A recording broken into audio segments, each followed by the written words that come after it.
เพียงแต่น้องจอมขวัญบ่ตัวกันลมแรงแรงมักลูกสาวเขาเวียกหนักงานเบาอ้ายสิขอแทงส่วนเวียกในยามมือแรงบ่ให้เจ้าแต่งดอกเด้อก่อนคำเวียกเฮือนเศร้าคำอ้ายนี่สิขันอาสาสวยพอเท่าเฮ็ดให้เฮ็ดนาให้คนสาว่าได้เคยพุ่นหูหากเจ้าหลายเด้อพร้อมสิแต่งไป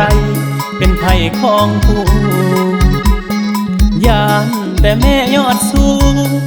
สิบ่ดูเฮ็ดเวียกยามมื้อแล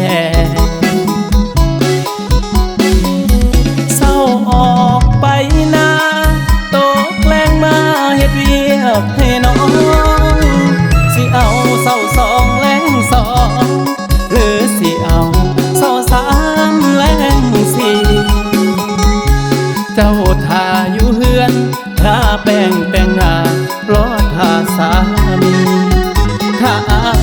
ได้เจ้าอีหลีส่วนชีวิตนี้มีเจ้าเท่านั้นยานเด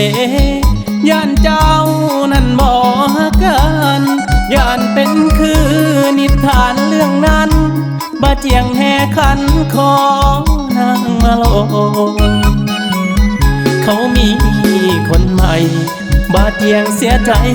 ตายตามอนุถ้าหากอายบอกตามตรงน่าเป็นสิทธิ์คงอายบ่ไหววัน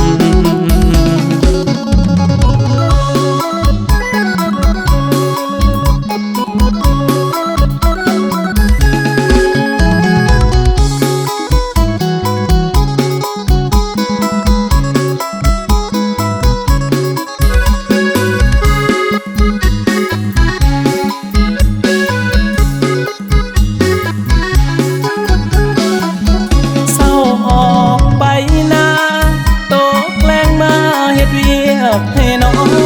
งสิเอาเศร้าสองแรงสองหรือสิเอา